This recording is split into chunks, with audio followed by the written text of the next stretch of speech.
The Fujicast is an independent Loading Zone production. Kev, I love getting little presents. Harry Callahan sent one in. So nice of Harry to send one to us. I wasn't expecting, of all people. No, this is a Harry Callahan book, isn't it? Sent in by our good friend stateside, Dennis Lee in the bunker. Dennis Lee in the bunker. This is, and I don't want it to appear like an in-joke at all, but there is a group called the Locked In, which we are members of, and it was a sort of pub quizzy place to go. It's more of sort of a discussion forum now, isn't it? And Dennis Lee is part of that, and that's why we call him Dennis Lee in the bunker, because whenever he came on, he did it. Well, he is in a basement, isn't it? But it looks like this kind of nuclear-proof shelter that he's built himself. Yeah, nice guy, really nice guy. Yeah, really nice. Although it was a bit disconcerting when he shaved off his beard. It was almost like he'd hidden the real Dennis Lee in a cupboard. He also sent us, bless him, so he sent us 2 copies of that. Yeah. Those Callahan books. Yeah, the work of Harry Callahan's beautiful, isn't it? Oh, yeah, incredible. It's black and white work. Yeah, I love it. New York, 65, skyscrapers from Chicago, just wonderful black and white images. He also sent a couple of prints of his own work. Did he? Dennis's work, which is, he's a commercial photographer, takes pictures of wind turbines, mostly. So he sent us a couple of fine art prints of those, and I forgot to bring yours. That's all right. I thought maybe he'd only sent it to you. They're cool. The keen-eyed people might spot that in the background of my YouTube studio on the wall, along with all my other little prints. You've nicked both prints? And one of them. The other one's in the To Give to Neil box. Oh, okay. That's the only thing in it right now. And the other one was from Darren Rose. He wrote in a book where, if you can get past the cover and pronounce it. Yeah, that's why I handed it to you. Ardnamurk and Echoes. That sounds about right. Say it again. Ardnamurk and Echoes. Echoes. Say it again. Echoes. Oh, God. Right, okay. Oh, Kev. Which is and you're going to have trouble with this. This is a beautiful black and white zine. I hate that word, but it is very beautiful. It is very beautiful, and actually, that's the perfect description for it, isn't it? Because it's not quite a magazine, it's not quite a book. So zine, I suppose, is the correct adjective. Is adjective the right word for that? I think so, yeah. Shot on an X Pro 3 for most of the images. He says Fujis can be used for landscapes. Yes, because we did have that conversation recently. We did. Is there a little www or anything that people can see? DarrenRosephotography.com, and you'll be able to see the sort of stuff that Darren does. Beautiful. Well done. Thank you. And thank you very much for the presents. Gratefully received. The Fujicast. Hello, welcome to another Monday. Don't they come round fast? They do. You and your questions from our electronic mailbag, and of course now also through the Fujicast private Facebook group that you are welcome to become a part of. If you do want to send an old-fashioned mail, send it through to click@fujicast.co.uk. Thank you to our friends of the show. Our VIPs now are very impressive photographers. Welcome aboard those who don't shoot Fuji. You're very welcome here. And as you listen on, you'll find that we talk about all kinds of stuff. Doesn't necessarily have a brand badge, and sometimes has absolutely nothing to do with photography.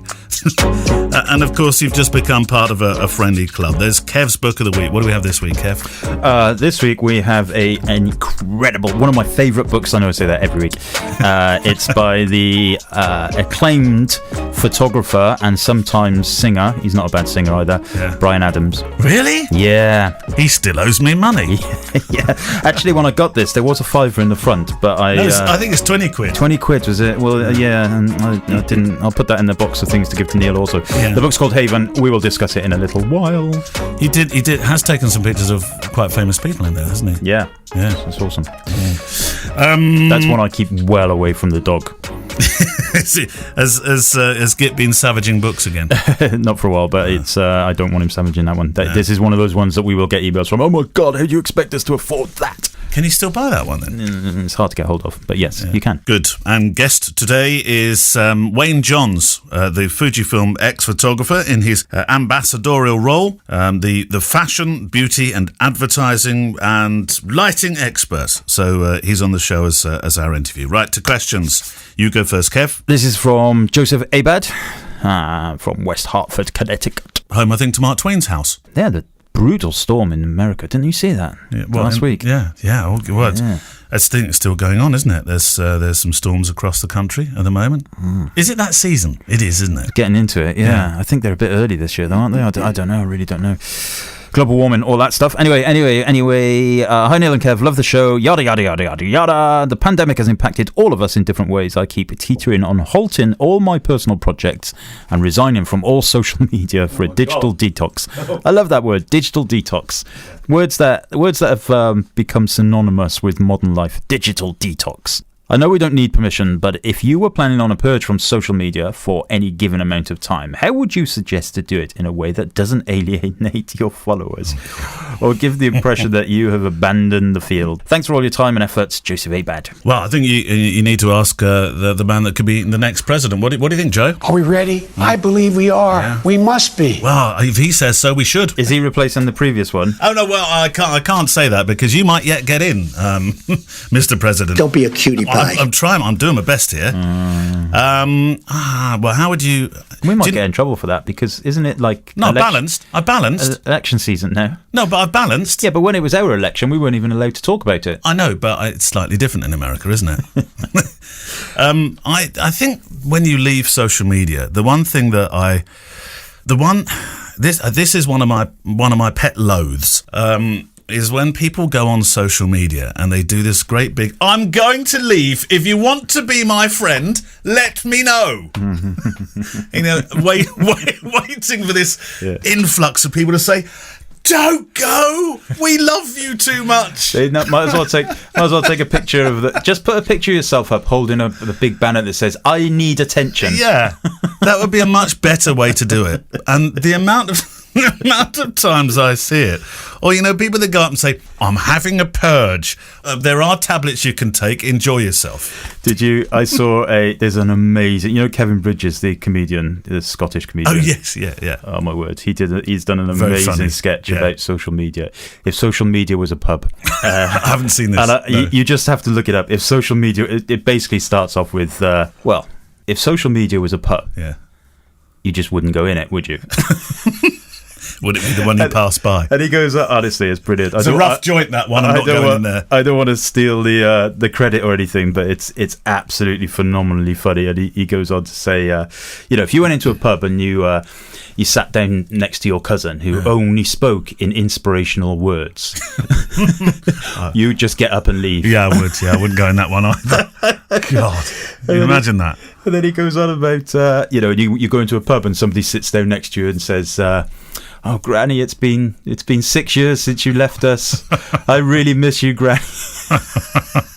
And he's like, listen, mate, your Granny couldn't even turn the volume up on the telly. Would you think she's in heaven with an iPad watching? You've got to see it. Kevin Bridges, if social media was a pub. Yeah. Anyway, back to the. But how would serious point. How would you leave Twitter or Facebook or Instagram? Honestly, would you do a bit of sulking? Actually, I will say that when you do leave, you just you turn it off, and people are left going, "Where's Kev?" I've done it a couple of times. I've deactivated Facebook. No, but I don't think you've ever done the sulk, have you? Or have you? No. I don't. No. I don't announce it. No, you haven't done the. No. I need friends thing. I don't bang the door really loud behind me. I just sneak out through the window and leave it. And usually my mum about 6 weeks later goes, I haven't heard from you for a while. Like, yeah, because we only communicate. I'd noticed. It's interesting, isn't it? Because we've all been through it. Bringing this back to a serious nature. Social media. We used to say on this show a lot. Remember the social in social media, and by and large, I think most people do. But interestingly, I did a video last week, and the very first comment that came up within 3 minutes of me posting it was, "Oh, good, ugly boy's back." That was the very first comment. Oh, this is a time for. Don't be a cutie pie. Yeah, nobody needs that. I'd spent the best part of 4 weeks planning that video. I know, and we'd had constant conversations, and I felt really uncharitable the other day when I said, "Kev, you're never going to make your room sound good. It's like a big echo chamber. Give up." It is. I didn't quite say that. No, it is though. Yeah. No, I know. But I know how much blood, sweat, and tears you put into that. I know, and it's not about that, but it's when you get that kind of comment, it does make you just want to go, you know what, everybody, and just delete and use a special finger on your hand to delete everything. Right. But by and large, it's good. So I think the key thing is, for me at least, is that I always try and think, actually, it is social. It's social media. We all use it for marketing. Of course we do. Those of us that need to. But, I would very, very easily, I would find it very easy for me to set up a second Facebook profile just for close friends and family. Right. And, I know lots of people have done that, but I find that easy to do psychologically, but probably difficult to do and keep it going. Then you have to feed it. No, exactly. And if you don't feed it for a little while, Facebook forgets you there, and your friends would never see the stuff you're posting anyway. So what's the point? Yeah, I suppose it's a little bit like having a car, isn't it? Not many of us particularly want to have a car that's belching out fuel and and all that kind of stuff, but it's a necessity, and it can be quite enjoyable if you have a nice car with a nice radio and playing a nice podcast, and not mentioning any names. So it's a bit like that. But we've, like you said, we've seen it. We've seen people going, "Let me out! I want, I'm going to leave. I'm going to leave. Keep in touch with me if you want to keep in touch with me. Like, if you're going to leave, why just tell people not to keep in touch with you? That's the point, right? Like you say, I don't get that. No. So if people are saying, I'm leaving social media, if you want to contact me, I'm on Messenger or on Twitter or something. Yeah. It's like, well, then you're not leaving, are you? You're not. No. So either leave properly, shut the door fully, or don't leave the door on ajar. Shut the front door. Shut the back door. I beg your pardon. Right, but I do agree with that. But, and also, it was interesting. I'm going to propose something else here. For social media, do you need it? Or do you need it all? Choose the one that you love, that you embrace, that you believe in, and throw it all at that, because there is something to be said for that. Jack Lowe from the Lifeboat Station Project, which is a brilliant photography project, and I've since become I've got into this Patreon thing, which we must talk about, by the way. But I've joined his and reading some of the blogs and some of those things in the Patreon area, and that he writes about social media. And he often says, when he left Facebook, he'd been on Facebook with all these followers for years. So he thought, followers for years. He'd been on Twitter. He'd been on Instagram. And then he called it, I think, what did he call it? Mission fatigue, that was it. And finally it got the better of him. And one day he was trying to do a piece to camera. I think he got to the 100th station, lifeboat station. He was it's a place in Ireland that doesn't sound like it should be an island. But never mind. But he was Berlin. Is it Berlin? No. It starts with V. Venice. No. Anyway, he was Venezia. No. Anyway, he was in Ireland, doing his 100. He was trying to do a piece to camera about thanking everybody for their support, and he just couldn't get his words out. And he was he said, "I just got to the end of it, and I had to write. I'm exhausted." And one of the things that I think was exhausting him was most certainly social media. And he came off Facebook. And the thing that he said, what really struck him was when he came off Facebook, he said, "Look, I'm still here. I'll check in." He didn't do this, "I'm leaving now." He just said, "I'm not going to use Facebook anymore, but it's still here." And then, but if you'd like to support me, this is where I'm going to be. Told them where he's going to be instead. Yeah. And instead of people saying, "Oh, we'll come and join you over there," they said, "Oh, well, it's nice to have been part of the project. See you later." And it was almost like, "Oh, right, okay, so you supported me for 5 or 6 years here, but just because I'm not going to do anything on Facebook anymore, you can't be bothered." Which shows you actually that, the support that you feel you might have on social media platforms, probably not as large as you like to believe. I do think it's a double-edged sword because, for me, I'm banging the same drum. It's the social element of things, isn't it? Social media was designed as a way of interacting with people. Yes. It was never meant to be a way of selling, marketing, advertising, etc. in the beginning. Yeah. But inevitably it would. Of course, absolutely, and that's how I use it, and that's how most people use it. But I think you have two kind of styles of people who race into it. They race into it for the likes. They want the fame. They want the glory. They want the adoration. They want the attention. And if you're one of those people, you're just going to spend all your time on your phone pressing refresh. How many likes? How many counts? How big is my ego going to get from this? And that's just going to end up going badly wrong. I think so, because then you just become. But also it makes people very angry as well. I'm pretty angry, as you know, but generally most of the time. Are you? When I wake up in the morning, when I go to bed at night, when I about tea time, lunchtime. But it's honestly, we all know these people, right? It's about I'm going to go out, I'm going to shoot all day, and I'm going to put my pictures on Instagram or Facebook or whatever, and then they get really angry that they haven't got any likes, you know. Yes. And going back to the Kevin Bridges sketch, is it Kevin Bridges? It is Kevin Bridges. I got the name right, didn't I? Shall I look him up? Yeah, because I've got a feeling though Kevin Bridges is a left back. Kevin Bridges, comedian. So yeah, that's him. Yes, Kevin that's Bridges. him. Yeah. Don't click on any of those because No, he just starts swearing straight away. Yeah, Very funny guy. Very funny.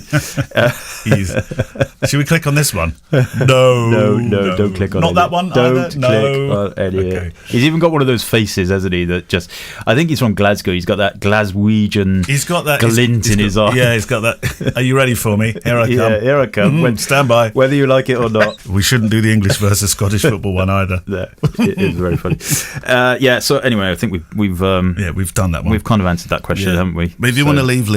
Yeah, if you want to leave properly. Go out in style. Yeah. If you don't want to leave, don't beg for friends. Good point, Joseph. And it can stress us all out. So yeah. Chris J. Guy. Hi Neil. Hi Kevin. I'd love to know what your workflow is for family images. I love capture. I just give it to my wife and say, there we go. There's the camera. Do it. There's my workflow. I love capturing my family and have a goal to make a book each year of them. I love the simplicity of the X100. It's a joy to document the little ones with this camera. However, what's not a joy is the post-processing. I use Lightroom for weddings, but I don't really want to follow my wedding workflow, as the folder structuring, the importing, the organising, the editing is all quite cumbersome. Any tips to keep this simple? That's from Chris J. Guy, who is in... have you ever been to Australia? When all this is over, Kev, you and I'm in the next couple of weeks, I made contact with an airline pilot who may well be listening, who is a Fujifilm ambassador. Oh, I know who you mean. Yeah, and he flies the big A380s. Yeah. I'm going to ask him, never mind your freebies of your Harry Callahan books, which are all beautiful, thank you very much for sending them, but I'd like him to send us 2 first-class tickets to Australia. I was lucky enough to do business class on one of those A380s. What, with the absolutely full flat seats, Kev? Oh, it's insane. It's like your own little bedroom. Oh, my word. What, with a little slidey-doory thing? 25-inch screen. No way. Plus an iPad to look at when you're lying down. Yeah, little door. It's got your own little mini bar, pub at the back of the plane. I wouldn't want to come off that. Oh, it's great. If you ever turn left, you never want to turn right again, would you? Well, you go upstairs on those, you see. Is it upstairs? You turn right and go up the stairs. It's a big sweeping staircase takes you upstairs. It's like the Titanic. Well, you don't know. Probably wouldn't want to compare that when you're flying on an airliner, would you? Albie made me watch a film yesterday about, I don't know what it was. Can't remember what it was called, but it was basically about a solar flare and the entire centre of the world blowing up. It was horrible, absolutely horrible. I knew I would hate it from the very first second. Was that on the Cartoon Network? It was horrible. I think it's called 2012 or something. And I was like, Albie, why was he watching that? Well, no, he said, Dad, do you want to watch it? Albie's a sensitive soul. That's not the kind of stuff for him to be watching. He didn't watch the end of it because, Thank God. you know, he well, was actually, he probably wanted to because there must be a nice end at the end, surely. Well, we never got to the end. Oh. I don't know. So I in the end, I just said to him, Albs, I cannot watch this anymore. No. If you want to watch it, you carry on. And he was like, "No, I don't think so, Dad." And then I went in the kitchen and I was making dinner, and we were the only two in the house at the time. And I turned around and he was just stood behind me in the kitchen, like some kind of spectre. Yeah. And I was like, "What are you doing, Albs?" And he was like, "Oh, I just thought I'd stay by you for a while." I was like, you see, Albie, that's what happens if you don't just watch Carry On films or Midsummer Murders or things like that. Midsummer Murders. It's going to be terrifying. Mind you, Life is terrifying. You live in a part of the world, Malmesbury is not too different to where's the sort of settings for Midsummer Murders. I probably wouldn't be watching that if I lived in Malmesbury. I have another funny story. I have to quickly tell you. We have a friend, and I'm not going to mention his name, but he is one of your sort of funny name like Big Dave. Yeah, but I'm not going to mention his. I'm not going to mention his name Right. for obvious reasons. So we sat in his garden one day, and one of the other guys goes, "Oh yeah, when they were building this estate, see that tree there?" Oh no! Like, yeah, he goes, "Is this on your grounds?" Not in my house, right. But in someone else's. Because that's where they found the dead body of the woman who worked in the leisure centre. Oh my word! He was like, "What?" And sure enough, we looked up on the internet. There it is. This it tree that's at the end of his garden, and it was before the housing estate was there. Oh dear. So we all kind of left and went somewhere else. Yeah, not surprised. You haven't sat under that tree with beers since. But Mom's is a bit like Midsummer Murders. You're quite right. Anyway, so this question then, post-processing for family work. I mean, I was kind of joking a bit, but not also at the same time. When I say Sam, my wife in our family, she makes all the pictures and she just puts them up raw into the books that we order from Blurb, is who we use, and they come straight out the iPhone, no post-processing at all. And the kids I tell you what, those books that we have one a year, we've made them now for 12 years. People they leaf through these things. Nobody's saying, oh, that one's a bit dodgy on the retouching. People love them. True. Do you find it more difficult these days with the kids taking pictures? Yeah, Jack's a bit. 12-year-old Jack is a bit harder. Yeah, I found it. I have to say, I found it. It's changed a lot for me now. Yeah, but the pictures you take of your kids are very different. They're often quite arty, and I would imagine now they've, why can't you just be like everybody else, Dad, and take it with the iPhone? It's done in a second. Yeah, it's really upsetting me actually, because Rose, I understand it fully. I totally get it. I mean, Rose doesn't want to do them anymore. 12 now. Well, she's, she in fact she's better than I'll be really, but she's. It's impossible for me to take them secretly as I used to be able to. Right. We and like, I don't know. They do tweeny type things more often now. But they'd still do things like leap into the water, wouldn't they? The swimming pool shots that you used to take. Yeah, which but were we haven't great. been there. I know you haven't, but they would still do, if you had gone this year, or don't mention the war. Yeah. No, they would still do all that kind of stuff. But the general at-home stuff is, I find it far more challenging. I mean, there's a lot of very personal pictures of Albie in sort of emotional. Yeah. I mean, he was sometimes outbursts during the you got a great one during the real deep lockdown. The lockdown, he was having his hair cut by Gemma, and I thought this would be a really nice picture. So I'm in the living room, not necessarily a picture I was going to have share, but one for our family history. He didn't want to have his hair cut, so he kept putting his foot in the way, and I was thinking, well, actually, this is what's happening. So I'll try and make something out of the fact that there's a foot in the way. And in the end, I just thought, I can't be arsed. And stopped. Did you? Yeah. Oh, I thought you were about to have this lovely story of how you just got round that pillar there, nah, shot through that gap. I just thought, no, I've had it. But what do you do with the post-processing though? Well, that's going back to, because then you back do to the actually question. Go the full gamut with that, don't you? Well, sometimes. So what I typically do on my personal cameras is I have a big memory card, 256 gig. So I just shoot for months really on that, without really worrying about what's on there. And then when I get a little bit of time, I'll go into Photo Mechanic. I'll select the ones I want to keep. The hardest thing we have as documenting our own families is deciding which pictures to delete. Not which pictures to keep, but which pictures to delete. Yeah.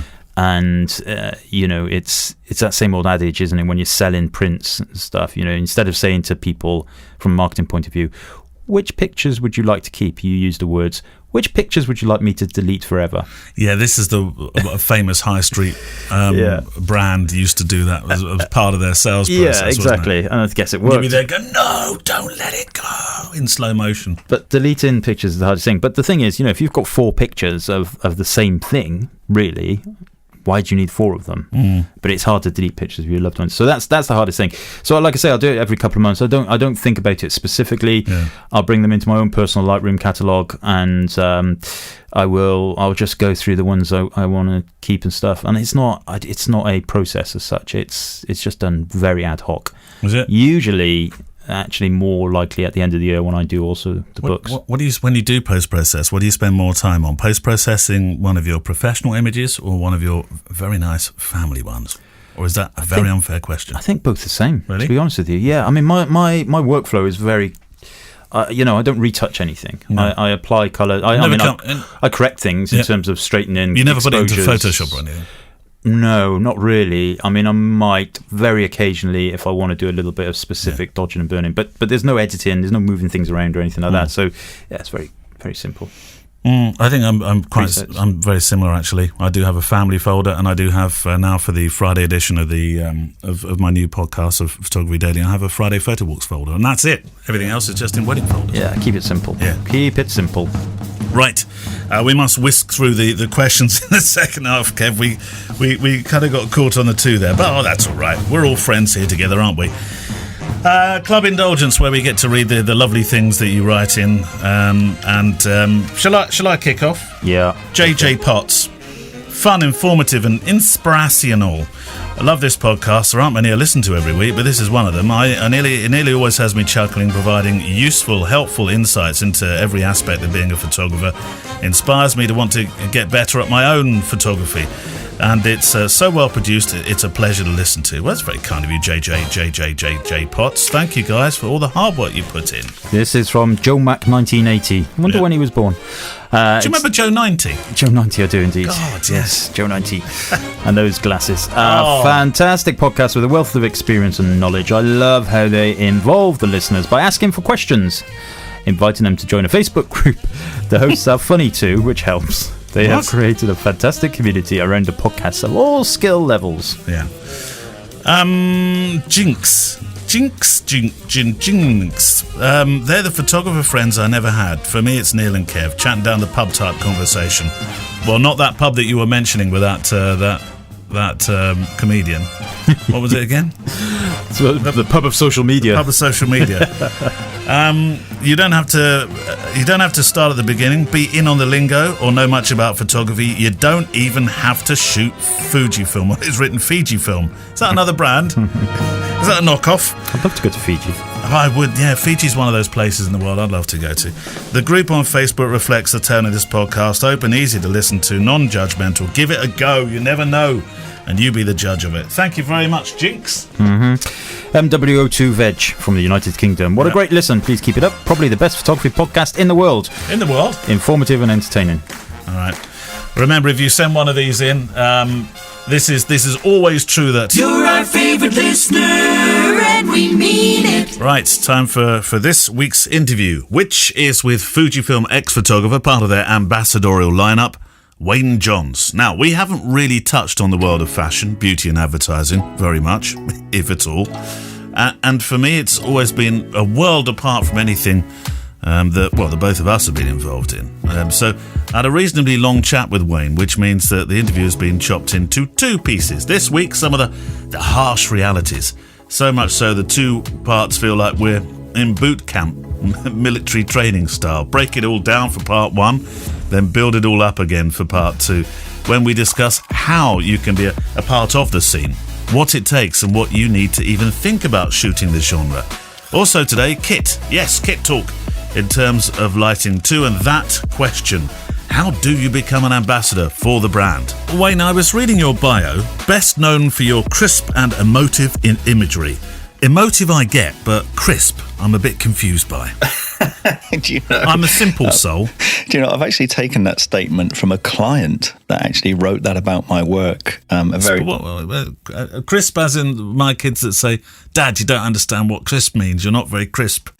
Well, you've lost me there already, so I don't know what that means. What do you think it means then? Do you know what? I don't know. I don't know whether, I've been trying to figure that part of it out for a long time. I don't know whether it's because my images are always sharp, as in crisp, because I don't shoot a lot of soft focus stuff. I shoot a lot of high detailed stuff. Well, you're right. It is. I mean, you're very bold. They are sharp. I don't just mean physically sharp and technically sharp, but they are very sharp, bold, statementy images. That's what you like doing, isn't it? It's kind of the rut that I've got stuck into, I think. Whether that's a good thing or not, I don't know. But I wish I had the natural ability in me to not keep checking sharpness, or even shoot some blurry images, going in for movement, slow shutter speeds and things. Something I've always intended to do, but I've never done commercially. What do you mean by rut? Do you feel you're in a rut? I think I've been in a bit of a commercial rut for some years. I think once you get into, a commercial place with your work, you kind of carry on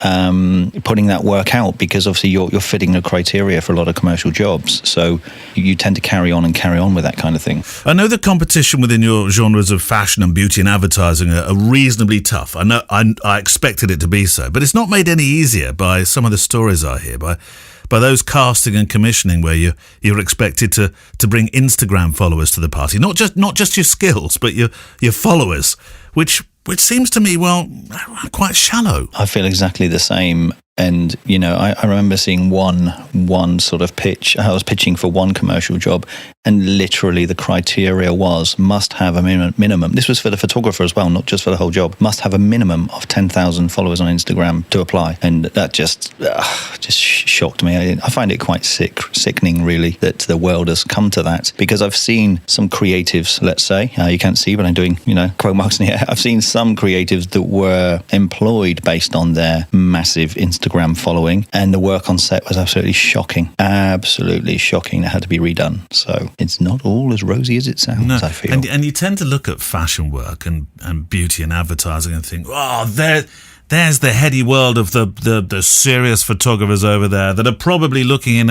on, if you like, the social photography world. Well, this is more something that says something about me than what the reality is, Wayne. But True, I think true. Looking out as a social photographer, sometimes there is this feeling. Oh hell, I'm going to say it. Often there's this feeling that you think, well, they probably look down upon this world as kind of, oh, well, there's the wedding guys over there. Just sit down there in your box and be quiet. We're the real photographers. Yeah, it's a strange world we live in, isn't it? I mean, we're all being judged, and our work is being judged. No, maybe not us, but our work is being judged in so many different ways now. It's almost getting a bit surreal. I don't want to sound too negative about the industry, because I know plenty of fashion photographers that are still super, super busy. And now that, lockdowns are lifting in some places, work is starting to pick up again. Yeah. And I know, one close friend of mine who is, just preparing for another Vogue campaign as we speak next week. Or the week after, he's casting for it. So he's shooting big covers and, big 8 to 10 page spreads still. So it is out there, but I think it's still a bit of, if you're already in the pipeline, then you'll probably have the work pass through. If you're new and you're trying to get noticed, then I feel that you will be probably submitting your work to a lot of the online magazines of a lesser sort of a lesser quality or less known, just to get your submissions into a digital online 6, 8 or 10 page spread rather than a major publication. And I'm assuming perhaps there's not the money in that. No, there's not a lot of money in what we class as editorials. Fashion editorials are where you get to be a little bit more looser and a little bit more creative, let's say. And then, fashion, advertising, and corporate branding is where the big money is. Campaigns is where the big money is. We like that word campaign. It's like a little jackpot handle on the side of a slot machine. But editorials, quite low paid. And I found they're actually lower paid in the UK than they are in, say, France or in the US. They seem to be better paid over there than they are here. I've been speaking to a number of photographers of late who've not started interviews with, well, my parents bought me a camera when I was 9. That they have a rather more sort of, well, they've fallen into it more, as you might say. Some would say luck, some might say fate, some may say complete accident.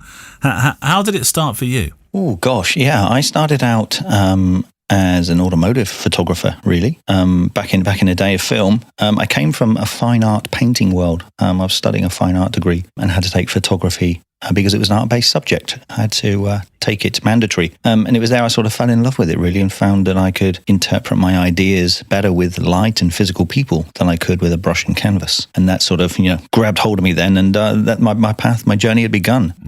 So automotive photography, but I was always leaning towards people in everything I did. Even when I was doing the fine art stuff, I was doing sculpting and sculptures and things. I was always sculpting heads and faces and people. So I think I was naturally leaning towards people from the outset, and then slowly started making my way over, and was lucky to hit a new magazine that came through a design and repro agency I was connected with. And they said, hey, would you like to do the front cover and a 6 and 8 page editorial with a center spread? I said, yes, please. And I bet.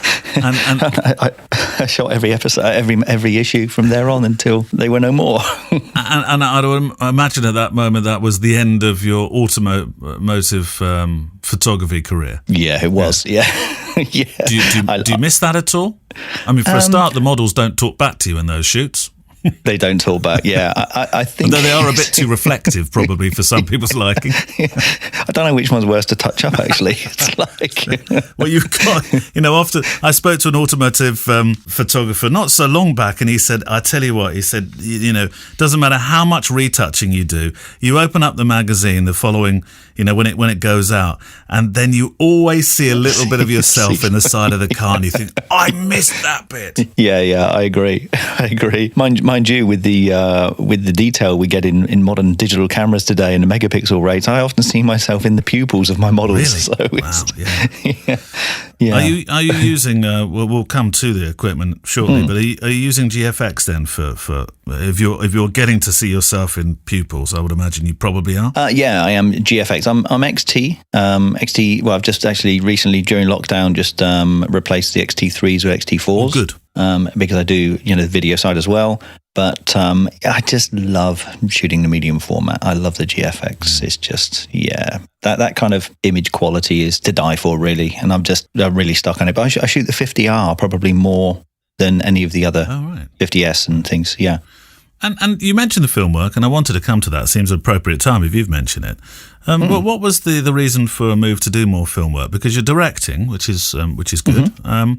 Was it you thought, look, keep up with this, because if you don't, you'll be left behind, or was it genuine fascination for the medium? A bit of both, really. I used to do a lot of work for Next Clothing, and I actually sort of helped set up 10 new studios at their main HQ here in the UK. Yeah, you were head photographer, weren't you, for them? I was head photographer there for a few years, yeah. And I was sort of, my role as head photographer was then to really introduce online video and 4K film to all the in-house photographers, to do all the online catalog work and things. So I was kind of doing that anyway, but using proper cinema cameras as well as DSLRs sometimes. So what would you be using? They would use the Canon EOS 1s for even shooting video. C100s or 300s or the DSLRs?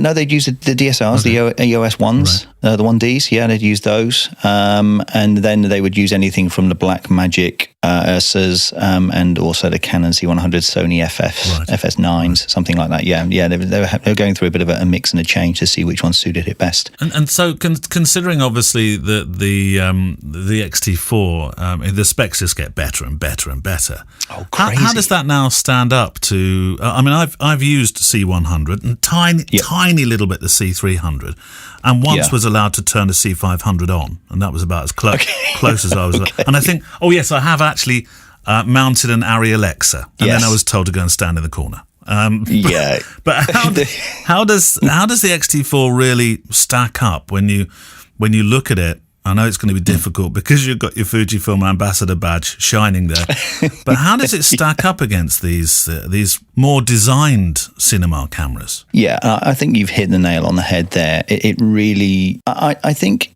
capabilities of the XT3, XT4, any of those video capabilities are completely up there 100%. You've got 10-bit 420 or 422 if you're recording to an external recorder. You've got amazing quality in them. You got, your 4K, you got 120 frames, 240 frames per second in HD for slow-mo. You got inbuilt stable. Yeah, it's capable, completely capable. The difference with a proper cinema camera, its build quality, its ergonomics, and its user interface, like all its functions and buttons and controls. And the other additional things that it might be extra power ports, XLR ports, all those kind of things that you can't squeeze into like a mirrorless camera, really. So, and not only that, they're built like tanks. If you've ever, you've held an Arri Alexa. It's built like an absolute tank, and they're designed to be weatherproofed in a way that I think DSLRs and compact mirrorless cameras are not weatherproofed. I've seen those things go through some crazy things weather-wise and still work fine. Have you? It's very difficult at this point because it's almost like I'm asking you to have a wish list for future Fujifilm cameras, which is unfair, given that you probably know more about some stuff that's coming out than I will. But I keep looking at the XH series and thinking, you only need to go one step further here, and that's with your sound. To shove some XLR cables in there, and we're sorted. Are you along that? Having used cinema cameras, that's one of the main benefits, of course, as well. Well, that is a benefit. Yeah, no, I agree. I think, if Fujifilm could somehow squeeze without making their bodies much bigger, because, believe it or not, some people out there still complaining about the size increase of the XT4 over the XT3, which I can't get my head around. But I think if they could get a full-size HDMI port in there and a proper audio jack cable in there, I think that would be going a long way. I think additionally for XLR stuff, other camera brands, even in the video world, have made an XLR adapter, which fits in your hot shoe on the top, which you can then plug into your camera and then plug in XLR mics. I think if Fujifilm could have a third-party device like that for audio, that would probably be a really, really good advancement, on top of all their video stuff. I hear 100%. I hear people screaming at me now, though. What about the balanced sound, though, Neil? So let's move on. Lighting and mastery of it has been part of your stock and trade, to be honest, Wayne. And you're here we go. We're ambassadorializing again, if there's such a word. Oh, sorry. With Arri, and prior to that, you were Bowen's lighting ambassador. The two setups being different by virtue of Arri being constant, Bowen's was flash. Yeah.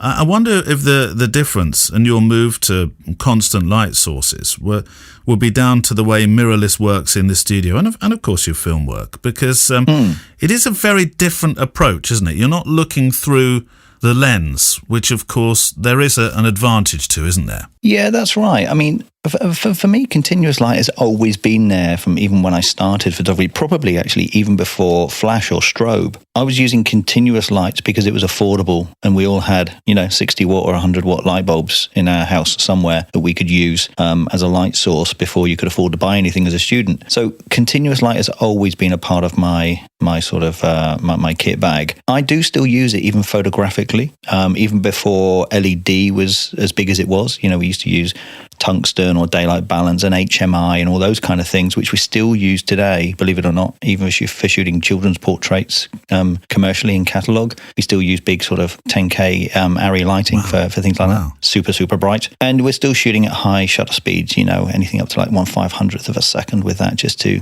freeze a bit of movement if there is any. So it is very viable even in today's industry for stills work and not just moving image. But of course, compact flash, the portability, battery operated, cost is just getting better and better, for us as photographers, and more options as well. And there's also the question with flash work in the studio. How do you deal with this so-called black hole when you're working at, say, I don't know, 1/125th at f8, ISO 100, the way that I was brought up to work in the studio? You can't see through the lens, as I said before, in the studio. The modelling lamp isn't adequate power to really light the scene for, say, focusing.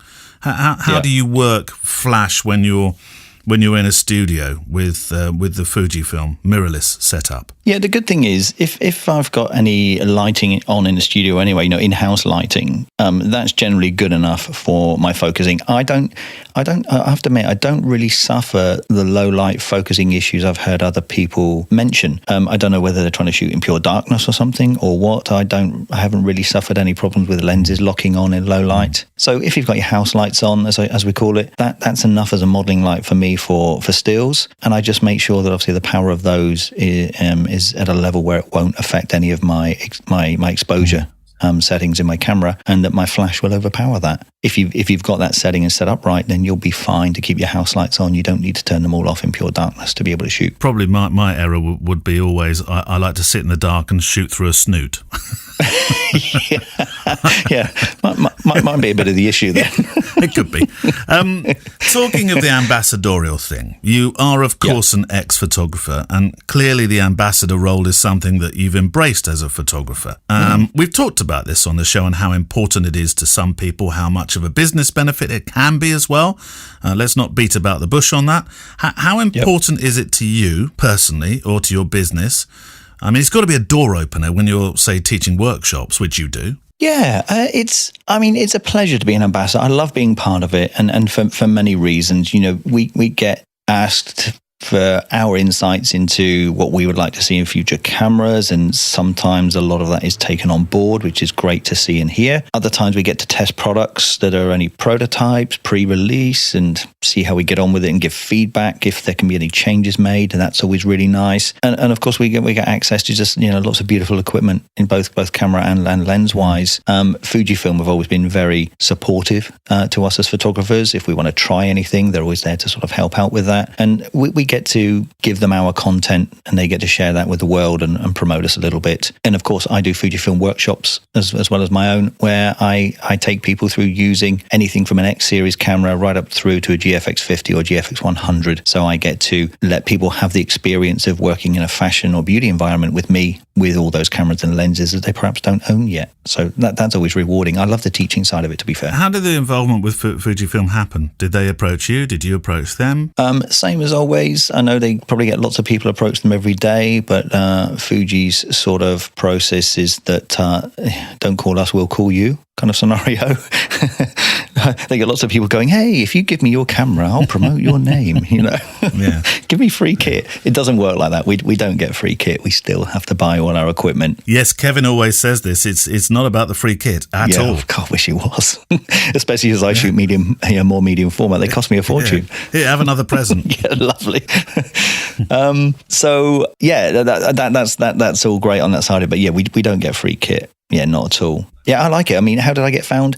I was a Canon shooter before I moved to Fuji, and I was Hasselblad and Leica on a medium format before GFX came into the world a few years ago. And I'd heard good things about Fujifilm, and I went out and bought an X Pro 1, which was current model at the time, a little rangefinder just for some personal use. And then not long after, XT1 came out, more DSLR based in terms of its ergonomics. And I thought, hey, I'm hearing really good things about the XT1. So I bought one and I started bringing it to commercial shoots and rattling a few frames off at the end of a shoot after I'd finished, all my commercial work on my Canons. And I was just blown away by the results compared to my Canon 5D3s and EOS 1Ds. And I was just like, hey, this could work, could work. Form factor, weight was great. And of course, at the time, you were saving hundreds, thousands of pounds on kit. Yeah, and the rest. Rest. I literally did a live demo where I compared a Canon 5D Mark III full frame 22 megapixel with their 70-200 2.8 lens against the Fuji X-T1 16 megapixel X-Trans 1 sensor with the 5140 equivalent lens, and the 5140 on the X-T1 was just mind-blowing, and the detail was phenomenal. And that was on the 1? That was on the 1, yeah. There's something different about the X-T1 sensor, and everybody says it, and I completely agree with them. There's something beautifully warm about that sensor. I don't mean in terms of warm tone, but just something about it you can't quite put your finger on. I wish they could put that into X-T2, 3 and 4 and going forward, because it is different. Are you talking about the way it deals with skin tones? Or Maybe. I might be wrong in saying that it without turning to a sharpness conversation, it feels a bit more organic on the eye. Does that make any sense? It's hard to explain. Yeah, I think a lot of people felt that, and we've talked about this before with the Canon 5D range. The 5D1, yes, its sensor and what it could do was never as good as the 2, 3 and 4. But there was something about the picture that seemed, I often equate the word creamy. There was this kind of beautiful nature to the images that came straight out of camera that I don't think the range ever quite replicated thereafter. Yeah, I agree. There's definitely something about the early sensors that had that lovely warm organic feel to it. And although having said that, of course, if you went above ISO 800, you were in a snowstorm. Yeah. Hailstorm, more like. There are also the downsides to it as well. Wayne Johns is back next week for the second part, which involves the organising of shoots, fashion shoots, and how photographers can make their first tentative steps into the genre.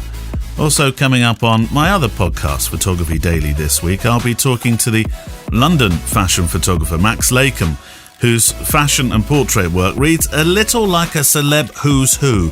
10 years into the business, and it's all slotting nicely into place, thank you very much. Also this week, first part of a chat with Adam Carnat's First Man Photography, who once walked the beat, but now earns his money from being one of YouTube's growing landscape photographer sensations. Plus, the American photojournalist, now celebrated advertising and film director, Vincent Laforet.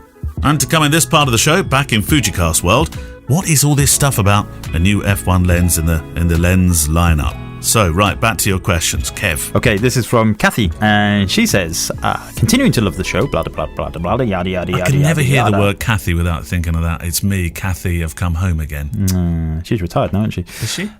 During lockdown, I came across a very good events photographer who takes images of funerals. Right. Particularly with numbers being limited at the moment, there's an increase in demand for funerals to be live streamed or recorded so that those who cannot attend can feel part of the service and virtually pay in their respects. Yeah. I had never come across a stills funeral photographer, though. Is it something that either of you would consider doing? And keep going. You make Mondays much happier. Oh, isn't that nice? You don't live with Kevin. Yeah, no, absolutely. Yeah. Not that I do. We haven't set up home yet. Yeah. Kev, do you think we should tell people? Tell me why you make Mondays miserable.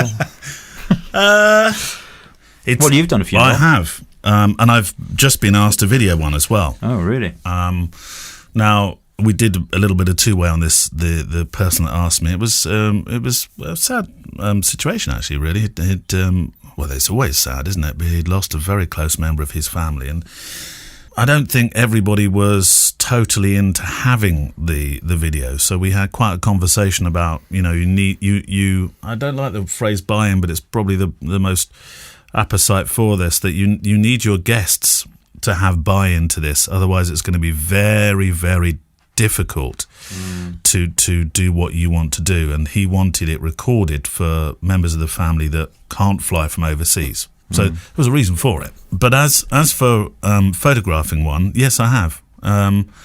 I did that, the photography for, there was a little lad that died just a couple of weeks after his birth. And the mother and father had been through this a few times. And this time they said, no, he was somebody that, it was Felix was his name, little lad's name. Somebody that, he was real, he was here, and I think it's right and proper that we celebrate the fact that he was here, even if it was only for a short time.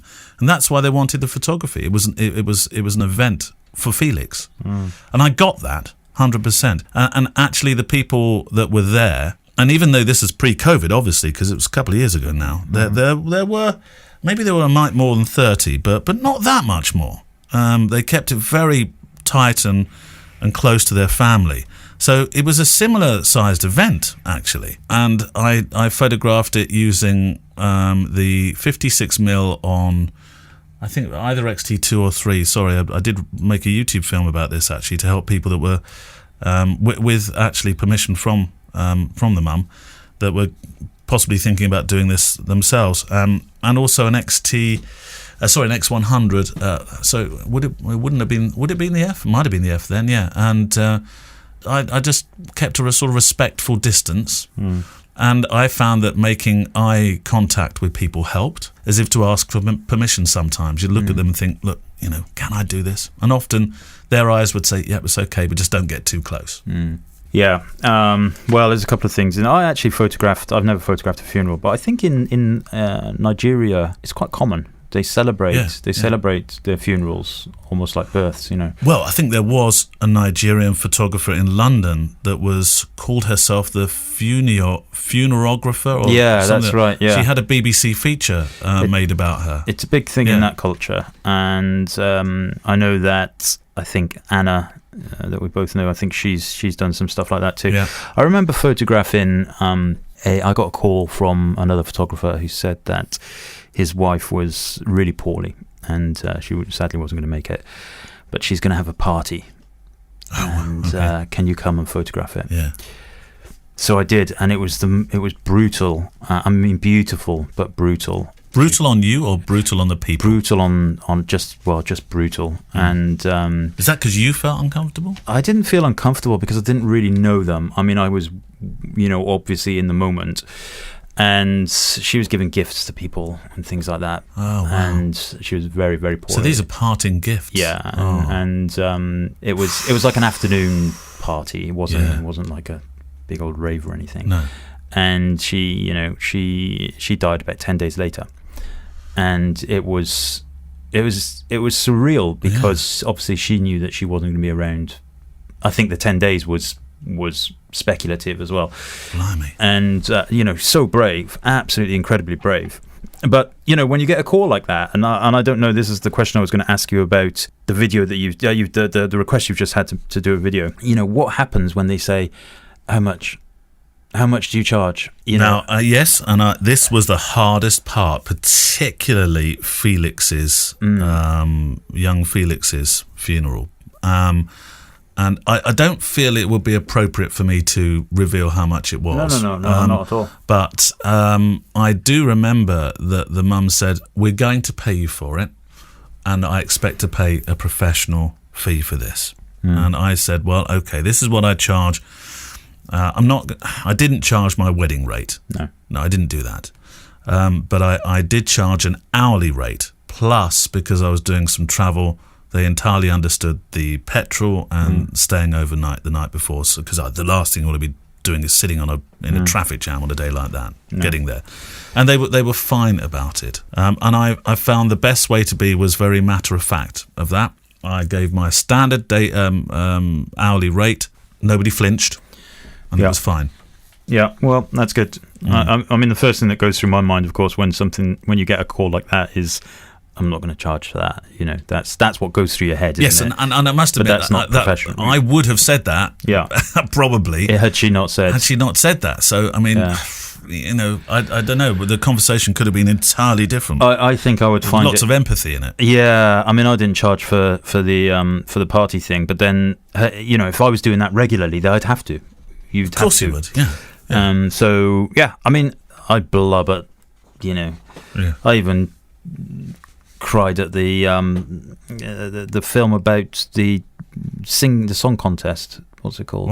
What the Eurovision? Yeah. No, I Kev. did a little tear. Honestly. Yeah, I'm a right little pest. E.T. I'll give you E.T. Oh God, yeah, E.T. Flipping heck.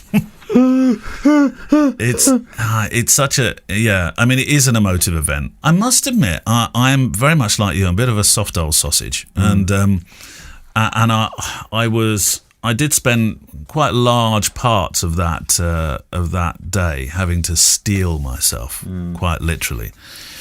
There was a kind of even though I was entirely the same as weddings, because I can be a soft old so and so as well at weddings. There is something that clicks in where it doesn't make you non-empathetic, but or unempathetic, but you can distance yourself whilst also being there. Well, of course. I mean, look at funeral directors. Yeah, they do 3 funerals a day. Yeah. And there's that old saying, isn't there? The 2 last trades in the world will be funeral directors and tax collectors. Yes. Because they're the 2 things you're guaranteed in life. Oh my word! Being taxed. Yeah.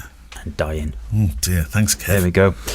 Anyway, would you shoot? On with the show. Would you shoot one? Yes, I would. And there were some logistic problems that meant I couldn't do the video, but I would have been there without a shadow of a doubt. I would have been there. Right. Here's one from. I haven't written the name down, but this is really important. Oh, I know who this is from. Because it came with some pictures from our friend up in... Where's Ali Stewart based? Inverness. Is it Inverness? Glasgow. No. Glasgow? Edinburgh? Oh, really? We should know this. Anyway, it's from Ali. Hi, Kev. Hi, Neil. Just catching up on 141. I listened to the alpaca story, and I will raise you a litter of puppies. Oh, do you remember this conversation? Alpacas. Yeah. Stop bringing alpacas to weddings. Yes, this really is a thing. Now, this is a thing. Did you see this come in, by the way? She sent some pictures. I did. Bridesmaids skimping the flower budget. So what they're doing is they're not having flowers. They're carrying puppies down the aisle instead of bouquets.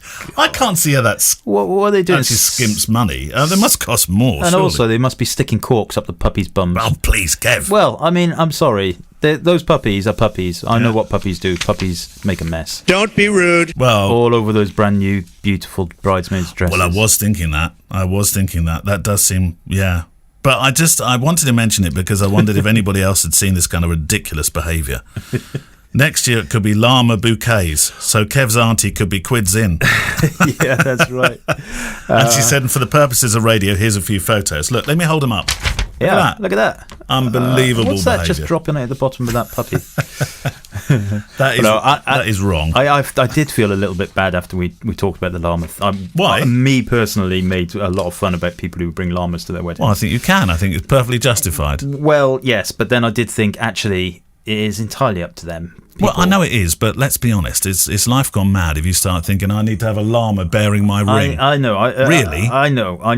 But I did feel a little bit disingenuous, and then I thought, well, actually, would you if you want to have a ridiculous wedding, go ahead. It's entirely up to you. Would you have? I mean, if when you and the great Gemma renew your vows, okay, would you have, let's say, the bouquet chicken running down with Gemma's ring? No, of course you wouldn't, because it's daft. No, makes no sense. Quite right. I might have. Well, no, I'm not even going to go there. No, stop it. Right. Stop it, anyway, thank you for that. It wasn't so much of a question, but a Very bit of funny. a follow-up to episode 141. Yes, puppies. I want to see the after shot of that. Yeah. Have I got is it my turn for a question? Yes, your turn for a question. All right, I've got a question here. And I'm not even sure. It's quite a long one. It's from Carl Hare, the great Carl Hare. Not the Carl Hare. The Carl Hare. Really? The man who knows the most about Fujifilm He should cameras. be sitting here answering the question himself, probably. He should. So that's why I kind of thought maybe it's not a question, maybe it's a statement. And he says, and he sent this in through the Facebook post. We have a Facebook post that's pinned to the top of the group where you can put your questions in, and Neil will put a little camera icon if it's been featured. Well, it's the only way I can remember that we've answered them. Yeah. I was going to delete them, and you said to me, don't delete them. Yeah. So, well, this is why I got confused, you see, because I saw this from Carl. I saw the little camera icon on the Facebook group, and I thought, I haven't seen this question. No, it means I've printed it out so it's ready for us to do. Right, no, I understand. And he says, I've and ahed about posting this, but bear with me. I just saw a post on Twitter about the upcoming XF50mm f1 lens. The first post and subsequent posts below it were people moaning about the expected price and comparing it to other combo options from other brands. In quotes, $1,500 is almost the price of a new XT4 body. $3,100 for both XT4 and 50mm f1, or get the full-frame Panasonic S1 with a Sigma 50mm 1.4 for the same price. Performance will be much better with the full-frame option. End quotes. So my question is this. This is Carl's question. Why do we, and I'm using the royal we here, feel the need to do this? I see it more and more often. Why do we constantly compare and compete cameras and lenses against one another from other brands, other lenses, other cameras, etc.? I get comparing the same or similar features, autofocus, performance, noise, dynamic range, etc. I guess it's similar with the 35mm equivalencies in focal length and aperture too. They're always compared. They're only ever any good if you're directly comparing two things: angle of view, field of view, depth of field, etc., etc. So a question and a rant and a statement and an advert for an upcoming lens all in one post there from Carl. Well done. Well done. You can tell who he works for. Mr. Whippy. My name is Carl. I work for Fujifilm. My name is Carl. All right. So, well, first of all, technically, I don't know. I mean, he's said about the 50mm f1. So maybe there's one coming, maybe there's not. Is that one that will adorn your bag? Well, I'm really intrigued by it, actually, because, again, I've only seen the rumours, of course, absolutely. And funny enough, the rumours, if the rumours are right, say that it will be announced this week. Right. But that's the rumours, okay? So I honestly have no idea. I've never seen it, not even seen a prototype of it or anything. This is what replaced I've got one in here, though, look. Yeah, next to my 35mm it's next to your 35mm. Yeah. There it is.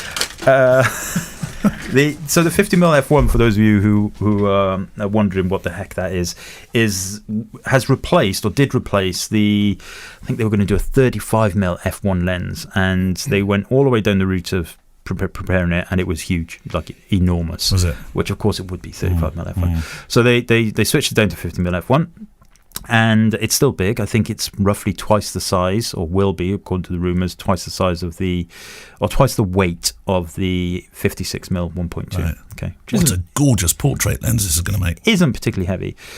But my understanding, again, via the rumours, and I genuinely have not had any conversations with anybody at Fujifilm, not even Fujifilm Carl, is that it's going to have, very quicker than the 56mm autofocus. So yeah, it's going to be a good lens. Saying that, £1,500 for a lens. The point is, why are people comparing and moaning and stuff? My take on this, Carl, is usually the people who say things like this, why would you buy that when you could get this, are the people who really what they want to say is, I'm really jealous, I want that, And it's life, isn't it? And Carl says he sees it more and more, but that's always been there. I mean, when I first got my Canon cameras, I bought it because I had a Canon photocopier, and I knew the brand name. That was the entire reason I bought it. It's crazy, but it's true. But then when I started researching it, I was like, oh my God, have I done the right thing? There's so many Canon haters, and why would you get a Canon, whatever it was, 350D or whatever it was, when you should get a Nikon this or that. Oh God, yeah. And if you have a conversation, if you went to the social media pub, you would not have those conversations. You'd sit next to each other, you'd get your cameras out, and I'd say, oh, that's nice, I love your Leica, I love that Leica. And do you see what Leica are doing now? Really funny. They on the internet, people were complaining that Leica has started making their lenses in Portugal instead of in I think it's outside Mainz, isn't it, in Germany, because obviously traditionally German, of course, made in Germany. Leica. And I was like, well, there must be a reason for that. Absolutely must be a reason. And of course, then it hit me, because there's a 25% tax on German goods in America. There's a levy. So now they're making them in Portugal instead. So there's no tax. Levy. Not all the lenses. So I think that's very clever. And then is that the reason? Well, I would imagine so. I read an article then, and I thought of that all through my own little tiny brain. But then I did read an article on an American photography website, and which made me chuckle a little bit, because they came to the same conclusion, and they used the words in the in Germany's neighbouring country, Portugal. Removed only by several countries. Let's just wipe out France, Spain. All the other little Andorras and places like that. That's true. Yeah. Anyway, but yes, it's, if you were having a conversation with people face to face, probably you'd have a much more elegant conversation about it. And you would. And if people, that's that gear talk. I mean, it comes back to, we started this show by talking about that horrible comment that was made about your YouTube film. Yeah. And here comes Ugly Kev. People that frequent YouTube that say, "Oh, I've got time." Just who? I tell you, who's the most angry about stuff is you, that Ken guy. What's his name? Oh, Ken Wheeler. Ken Wheeler. Yeah. And he gets very angry about. Well, his channel's called The Angry Photographer. Yeah. Although he knows a lot about Fuji. He does. Must be said. Yeah, he's very good. He has an incredible knowledge of everything. I think he can speak Greek and Russian and all sorts of things like that as well. Yeah, he's a very clever guy, but with an attitude, of course. Right, one from our old friend, you're going to love it, Tommy Two-Tone. I even went to find you a jingle this week. Tommy Two-Tone. Tommy Vessel. Gents, Son and Kev has said, struck a deep chord, all standby, namely that photographs taken today will be posterity's window into the past. I was moved deeply when my grandfather shared a CD-ROM? A CD-ROM? CD, was it dirty? A bit like saying a floppy disk. Now backed up 3 different ways of every photo he'd ever had, including photos of my ancestors from the late 19th century, of his father during World War I, blimey, of him during World War II, and all the way through to the noughties. I'm thinking of something new for my 3 kids, almost 6, almost 3, and soon to be born in October. And I'm planning to send them... what an idea. I am planning to send them emails once monthly, maybe weekly. I think you'll go monthly, Tommy, when you start doing it, to an account that I'm going to set up for them, which they'll receive a password for when they reach 18. Whoa! I know. Check this idea. Whoa! Let's hope the technology doesn't change in between. Yeah, email's changed. Yeah, or the company the email has provided.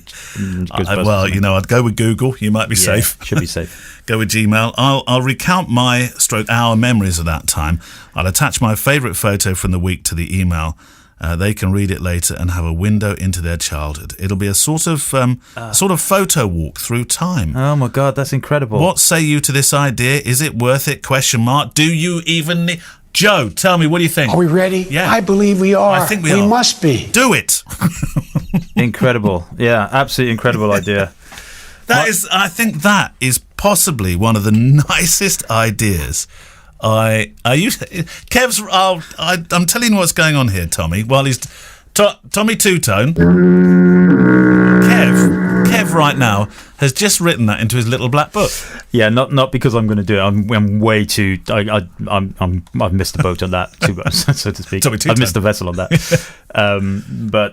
No, I think that's an incredible idea. For anybody listening that has young children, and maybe some about to be born as well, then I think this is one of the most. I'm gonna attach the word gorgeous ideas to it, because it really is. So no, I think it's fantastic. I think the only problem you might come across a little bit is consistency. Well, saying that, we right at the beginning of our little sojourn into podcasting, we featured, or we talked about that guy who took a picture of his daughter every day until she was 21. Was that the guy in Korea? No, American guy. Oh, was that? Okay. 'Cause I have seen a recent Korean story with very along similar lines, which is fantastic work. A lot of them have come forward since then, but Yeah. this one was I think the original one. And so every single day, either he took a picture of her against a blank wall, or if they weren't together, she did it herself. And he put it into this 5-minute time lapse. Yeah. And it's incredible. I know the one now. It went viral, didn't it? Very easily. Yeah, of course it would, wouldn't it? And this was, I don't know, maybe 6-7 years ago. That always makes me feel really disappointed that I didn't do the. Yeah. This really goes right the way back to us talking about family photographs today. All those opportunities that you have, you think, right, I must do that. And you never do. I know. Well, that's apathy and laziness generally, isn't it? But this idea here from Tommy is great, and kudos to him if he can keep it up. Absolutely, and. I just hope the technology keeps up with it. And can you imagine the surprise on your 18th birthday having something from Dad that he's written for all those years? Wow! So they'll get this document, this 75 gigabyte this tome. They'll be in their email going, Yeah. I've just got a 75 gigabyte email. Must be spam. Delete. That's gone. Oh, can you imagine? Yeah.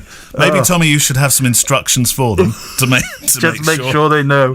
Yeah. And of course, you'll still be here, Tommy, or hopefully. Yeah, you know, obviously. You can guide them. Yeah. So that thing I'm sending you on your 18th birthday, do not delete. Yeah. Lovely idea. Right, let's go to the book this week. Our old mate Bryan Adams. Yeah. I'm sure it's 20 quid. The story changes whenever I tell it, but we went to a bar and he was going to be there. I mean, I didn't know him from Adam. Boom. And he came into the bar and he was surrounded by people that wanted to know him, obviously, and he didn't have any money to pay for his round. He was at the bar buying a round with no money. So I was with a record company on a gig outing, and I said, here you go, Bryan, there's 20 quid. He said, thanks, man, I'll pay you back. He never did. Still got my money. Canadian, see. Anyway, so on that point, I do have a book by the great, wonderful photographer Bryan Adams, also sometimes sing songs. Do you remember what was the song he sang that was Everything You Do? Number one for about 108 years, wasn't it? Good song though. Anyway, this book is small. I wonder actually with the people that are in this book when he says, "Can I do your portrait?" and they say no. So if you don't say yes, I'm coming round to sing everything I do. I do it for that you. song for you Through your letterbox till you say yes. It was the Robin Hood theme, wasn't it? Oh yeah. Was it Robin Hood? It was a great song, but after a while, it's like, please, it's like Ace of Base to me. No more, please, enough. Bang my head against a wall. It's a good song. He's great. I love his music. But anyway, many of you will know that Bryan Adams, the great, wonderful Bryan Adams that owes Neil £20, is actually also a very, very accomplished photographer. Yes, he is, I think he shoots primarily with Leica cameras, as you would expect. But this book I have here is called Haven. Okay, right, and it's a simple hardbacked A5 and a bit size, horizontal. And it's simply pictures that he's taken of on his travels of people, portraits, mostly portraits. Reasonably well-known people. Reasonably well-known portraits, yeah. So, so I'm just going to flick a page. So we have Victoria Russell there in Chelsea 2000. Joan Collins, ever heard of her? That's in Chelsea also, 1999. Yeah. Flipping again. Elizabeth Hurley in Nova Scotia, 1999 also. Naomi Campbell. Has he done none of Bob in Swindon? Bob in Swindon. Marianne Faithfull. Oh, Marianne Faithfull stories. Skin in Chelsea 2000. Skin the model. Pat Booth. And we're going to move forward. Sharon Davis, the swimmer. Look at that. The thing, it's not all studio work. Some of it's no.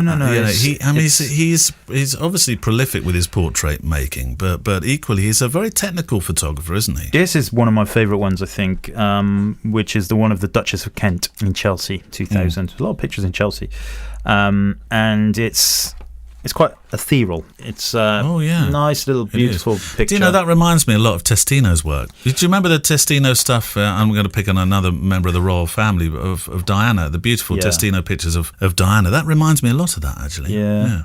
And then the last frame in the book actually is the one of Her Majesty Queen Elizabeth II at Canada House, 1999. It's an interesting picture. How do you finish a star-studded book with a picture of the Queen? Stick a picture of the Queen. I love the Queen. Anyway, it's a really interesting picture because it's quite different to all the others in the book, which are much more frame-filling portrait style, I suppose. And then you have this picture of the Queen, which is all you can see is the floating head and the bouquet she's carrying. It's almost like he's sort of snooted her. Yeah, it does look a little bit like that, but it's not she's not sitting for this portrait, it doesn't seem. Although I do believe he's done a proper sat portrait for the Queen. Well, I bet he did. I bet he did an amazing portrait of the Queen. Looking at the work through this book, this looks more like she's passing in front of him it's at Canada House, so probably some kind of evening do. But I love it. I wonder if she paid for his bar bill as well on that one. Molly Dineen in the year 2000, and Molly Dineen with her baby. And now this picture is, I would say, maybe shot at 1/5 of a second. You know, there's motion blur in it, and it's. Well, that's what I mean about his technical ability. He's technically a very, very good photographer, isn't he? Yeah, he's absolutely done this on purpose. Nailed it. Some people will look at that and go, he's out of focus, and never win an SWPP award with that. Careful. But it's beautiful, absolutely beautiful. And there was another one. Oh, I love the ones of Charlene Spiteri as well. Very iconic. She's got a very specific look. Yes. And there's two pictures of her. Oh, my word, yeah. So you have the standard portrait of her kind of staring at the camera, and then a real close-up of her eye with that beautiful lock of hair she's got flicked across her face. We've discussed this before. When you look at work like this, does it make you want to do more portrait work? It makes me want to be famous. Oh, does it? Kev, that's the last thing I thought you'd say. Yeah, no. I mean, it does make me want to do more portrait work. But the beauty of these kinds of pictures is, we don't move in those circles where you get access to this kind of stuff. That doesn't mean that you can't obviously do that. No. Well, I do kick myself because in this glass cabinet, there's my first Nikon camera that my father bought me while I was working at Radio 1, and I always remember it was the unexpected Christmas present. He said to me, "Son, you meet lots of famous people, start taking their pictures." And you know what? I didn't, did I? No, you should have done. Thought of that access that I would have had at that time. They probably would have been quite good in the court cases later on. Kev, no, stop it. But there weren't I mean, when I look at some of the broadcasters, though, I spent a lot of time with one broadcaster in particular who sadly passed away. He was, for many broadcasters was the god of that medium. Was John Peel. Yeah. The amount of time I spent with him. I know. And I just to have photographed him working. Yeah, would have been such a photo. Anyway, so you're quite right. We all have opportunities. Access. It's I agree. But I now feel a bit disingenuous about what I said about I want to be famous because I don't want to be famous. But what I do believe, but it would help you get the access. But I mean, it's a really beautiful book. Dame Barbara Cartland, Campfield Place. Now. She's gone now, isn't she? Yes, surely. Yes. I think she went on to about 250 years, didn't she? But like proper British icon, superb. Wasn't she? Superb. Yes. There's a really beautiful, colourful picture of her with her dog, and then on the page opposite, a black and white photo, totally different context. Subject. Is that one? Nigella Lawson. Look at that. Oh yes. My word, Nigella Lawson, and all you can see is her face. I don't know what you mean by that, Kev. Yeah. Beautiful portrait as well. Lovely and soft. Yeah, Nigella Lawson. So for those of you who don't know who Nigella Lawson is... I don't mean vocally soft, by the way. No. It's beautiful. She's she's Nigel Lawson's daughter, of course, who was Chancellor of the Exchequer for a while. And then she went on to become she's a very good chef. A very good chef. I want to say celebrity chef, but I don't think that's the right word. A very good chef. Very popular, very good. We've got a lot of her cookbooks, actually. Have you? Anyway, I should stop because I'm just having a jolly old time going through this book. And you did say that you didn't want the dogs to damage it, and you're dribbling on it. Bryan Adams, Haven, very good book. And if you can get a hold of it, and look at it, keep it, love it forever. That one does look a bit well loved, although, you know. Well, it's second-hand, so Is it's it? come. Yeah, it's going to be hard to get this in mint condition. Can you get that through? Or what's that? Is it Abe Books? A Books. I just looked at A Books earlier today. There's one copy on there. Is there? £125. Right. Want me to reserve it for you? I'm sorely tempted. I'll slip a 20 quid note in there. It hasn't. That might help. Maybe you put some money towards it. It hasn't been the best summer of business, Kev. I might have to think about it, but yeah, I think so. Right, that's it for today. Thank you very much for your company as always. If you've liked this or any of the week's shows, thank you. And of course, if you feel it's relevant, because we are, by the way, edging toward reading the end of all of our Club Indulgence reviews, aren't we? Yeah. I think for next week we're going to have to do a brand new, or maybe the week after, we might have to do a brand new feature called Tumbleweed. Yeah, yeah. So if you don't have anything to say about us, then we won't have anything to say about you. That's it. It's like they say, only fools and horses. Well, government don't give me nothing, so I ain't going to give the government nothing. Oh, that sounded like that character off of that book made in the Hockney Press. Oh yeah. No, it was Del Boy. Anyway, yeah. So yeah, send us stuff. Yes, stuff, anything. See you in the Facebook group for any questions you have about today's show. Play nice, of course. Our moderators, Steve and Peter, in there to keep order. If you can share the episode on Twitter or Facebook, you're a star. Let us know where you're sharing to, because we'd like to give those platforms a shout out. I mentioned this a while back and we haven't really mentioned it since, so as the youth say, we can give them a shout out. Send your questions, your thought, all your stories about what you've been doing recently to click@fujicast.co.uk. Music from Blue Wednesday. We're supporting music from the incredible artlist.io, and if you'd like to see our offerings to the photo community, visit fujicast.co.uk. Lots of info about today's show, links and so on, and there's a stack of resources too. We'll see you next week. Bye bye. Bye bye. Oh yes, he's holding a sign up. We'll do that next week. We said you were going to talk about it at the beginning of this one. I did, yeah. So we'll have to do it next week though now. Yeah. Say bye-bye, Kev. Bye. The FujiCast is an independent loading zone production. Email the show with your questions and words of wisdom to click@fujicast.co.uk. Email any complaints and political nonsense to our wives, who will deal with your comments in their own good time and in their own good way.